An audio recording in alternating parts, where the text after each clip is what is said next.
Good morning, everyone. Good morning. Good morning. Good morning. Not a lot happened yesterday. Not too much happened yesterday in news, but a lot of significant things happened yesterday in news. All the way from the White House finally approving the $2 trillion stimulus package. Donald Trump saying himself he's never signed anything with a T on the end before, so that's quite unique.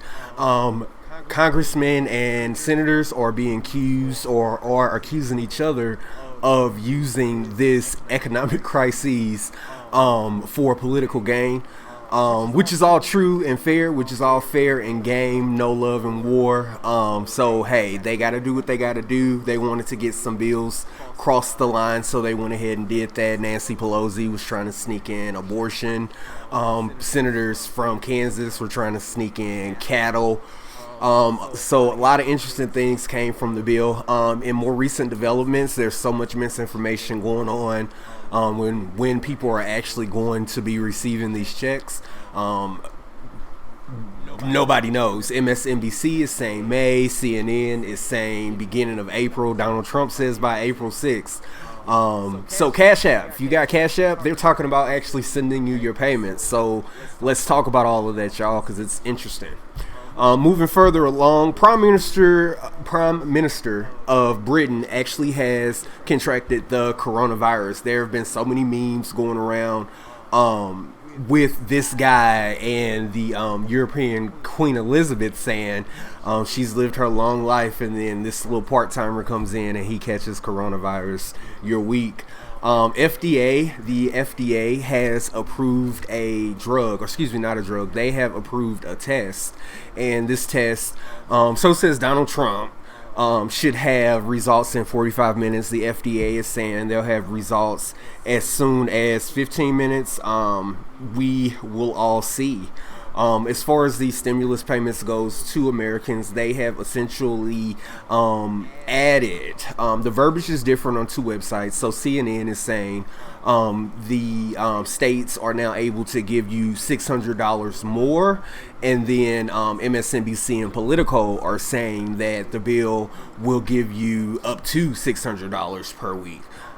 So we're still trying to figure out what exactly that verbiage is or what that means, if people are going to be getting 600 or if they're going to be whatever they get plus 600.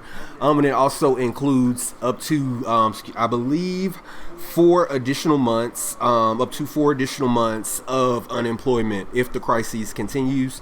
Like I said, unemployment is a state thing. So if you are on unemployment or you are receiving those payments, then the money has to reach the state first, and then once it reaches the state, then it's dispersed, because like I said, unemployment is a state thing. So federal government is just giving money to provide extra for unemployment. The crisis may change the economy. This is what Politico is saying, and this is what all major media streams are saying. Since so many people are out of work at the time, the economy is essentially sinking.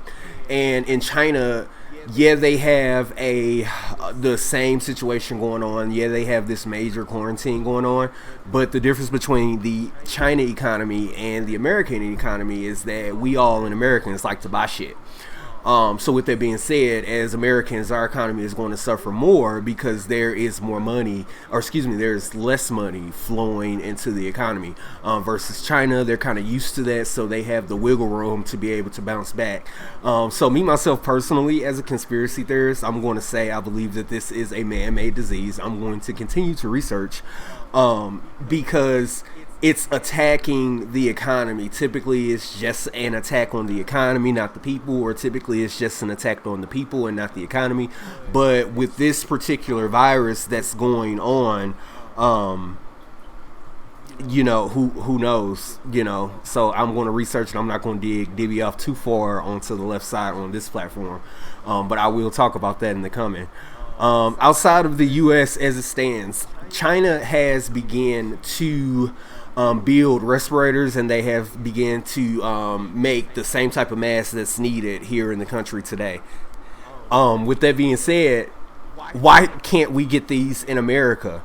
That's why I horn on, call your senator, call your congressman, because from what I get of it, the U.S. just has more or higher standards And there's so much red tape to fight that even if we did as a country decide to get this product from China, there would be so much that we would have to go through before we even get the product on our borders. And when I say that, I mean red tape, money, things like that, transportation costs. So that's why we can't use that. Going over to the protests that are going on in Iran, Saudi Arabia, and things like that, no one else has stepped down as of yet, but people are dying. As of last night, the Iran armed forces, Saudi Arabia forces, all of these forces in all these different countries arrested 632 people. Out of that total, 2 deaths in that. So the death rate went down. At least they stopped killing y'all ass. Take y'all ass home. I know y'all mad, but wait till this shit is over. Yes, the government and politicians are using this per their advantage to get what they want. But at the end of the day, it's just not worth people dying when internet, or at least in America, and I'm pretty sure not over there, but things are so much more accessible. But like I said, the government will not move if the people do not move it. So with that being said, y'all just do what you got to do. Keep your head up. Just stop dying. I understand what you're trying to do. Black folks tried to do it over here a long time ago. I have a whole divvy point on that later. But just do what you got to do to make it make sense. Moving back over to the United States, Donald Trump has enacted the bill, or whatever the butt fuck this bill is called. This is going to federally mandate that companies manufacture what's needed during war times. Donald Trump says he attempted, or not necessarily that he attempted, everyone's saying that Donald Trump attempted to reach out to General Motors to negotiate before it even reached this. And that's what I said about this red tape thing. The big issue of the negotiation was who's going to cover the cost of transportation and re-equipping the warehouses. And Donald Trump says, well, we need you now. We'll figure that out later. General Motors says, no, we need our money now. If anybody remembers the crises of the automotive industry when the United States bailed out General Motors, and they bailed out, all of the car manufacturers, banks, things like that, General Motors was quick to have their hand out. And now that a crisis is happening, General Motors is essentially negotiating during this time, but during the financial situation, taxpayers still bailed them out. But they're not willing to openly lend a hand. As far as I see it, General Motors is stating that they were already in the process of resurfacing and redoing a lot of their plants while negotiations were going on. There is no evidence of that. This is a subject that I spent a couple hours researching because it kind of ticked me off. Because they, like I said, received handouts from the government, and yet they're acting the way they're acting when the American people actually need them. So, questions and moving forward. Kim Gardner, who is the Attorney General or the lead prosecutor or something, she received a threatening voicemail because she prosecuted the Freddie Gray case in Chicago, and the voicemail was extremely explicit. The young lady, or the older woman, said that if we had have known that you all would have been so much trouble, we would have just picked the damn cotton ourselves. Let that sink in. I had to light a cigarette and sit back and say, damn, it's different when you're actually hearing it. I've experienced racism, but never blatant racism. Of course, I'm a target. I have a beard. I appear to have a rougher demeanor. So, of course, I've experienced it, but I haven't experienced it blatantly like that. To Kim Gardner, I just want to say, keep your head up, sister. We see what you are doing with the older women and all of the women that are running for governor, mayors, things like that. All I can say is that it's like that sometimes, but you are yourself in the position to have a bigger impact than someone like me could. So use this to your advantage. I haven't seen, after this happened, much in the media about it. But I just want to say, keep your head up, Kim Gardner. Everyone out here has experienced racism, but you yourself, my sister, you're in a better situation in life than most of us listening to this podcast on YouTube and Facebook are, would have the ability to handle something like that. You myself are in the midst of the legal system. Change is now. And if you want change, and if you're sick of all of these racist phone calls, you're saying you will never allow another black woman to enter those shoes or those doors again, and having to deal with that again, then let's see some change. I get where you're coming from. We get that. I get that. But kudos to you for dealing with it the way you did. Moving back over to politics. Donald Trump has said that he's going to lesser the lockdowns that are going on, and he's going to change it to a regional or high risk area lockdown. So high risk areas would be at the moment New York, they would be at the moment New Orleans, Florida, major parts of California, LA, San Francisco. There has been on the news of hospitals where beds are literally side by side. You can't even scratch your balls in that motherfucker because everybody's so close. Check it out. Y'all, we are entering a third world situation because our medical system wasn't strong enough to do this. And by Donald Trump locking certain areas down versus massive things, that means that we could keep our economy going at the same time while still treating and quarantining those. Just a tad bit of that. From the flu that happened in 1918 that led to the Depression. Congress, senators, everyone, even though now because of things like that, World War II, we know how to treat these things. We're saying social distancing, don't catch the flu, COVID-19, things like that. Everyone's saying that, and we peep that, and we understand that. But laws were still being passed, and the government was still moving. When you are a public figure and you're in that role, then that's a part of the game. If you get sick, motherfuckers in Congress, Senate, whatever, you get sick. We are paying you at minimum $87 an hour to sit your ass in that comfortable ass chamber all day and argue about shit that most of us can't even argue about. And then you bring it to our level, and it turns out you tried to sneak all of these things in. If anyone is essential in America, it's our congressmen, it's our senators, it's our public service workers, it's our police. Everyone else needs to just go the fuck home until this thing dies over. We need to start food delivery services and things like that. Since we're getting these checks, let's increase the amount of the checks. That's going way off topic.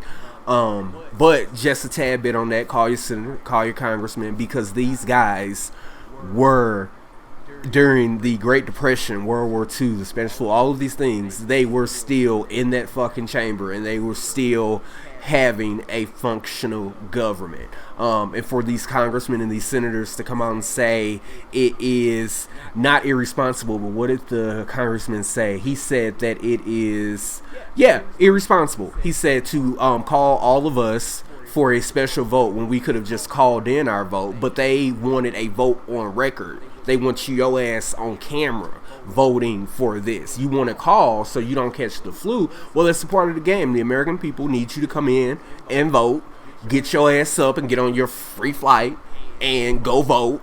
You know what I'm saying? It's way easier for the Senate and Congress to vote than it is for an average everyday motherfucker like me to vote. And if I can go stand in the line 2 hours and vote your ass in office, then you could risk catching the flu or COVID-19 to fly your ass to Washington for free to make $87 per hour to vote, and then take your ass back home. Do what you got to do, man. It is what it is. So as I end this, I'm just going to say, call your senator, call your congressman. They're using this as a cop-out. They're saying that they don't want to fly to Washington to make this vote. But like I've been saying all week, the American people need this money now. And you're making excuses on why you can't get to Washington. Get your ass to Washington. During the Great Depression, World War II, SARS, measles, whatever the butt fuck that whoever the butt fuck else created, they were still in Congress and they were still in session. The President of the United States was still sitting, risking their lives and all. If a cop can do it daily, then the senator, congressman, whoever can do it now for the American people. Call your senator, call your congressman, and tell them that. Moving further, and where I'm going to end this for today, what World War II teaches us. And a lot of people aren't necessarily comparing this to World War II, but shit, I am, because Depression is real, you guys, and I'm about to light my cigarette on this portion.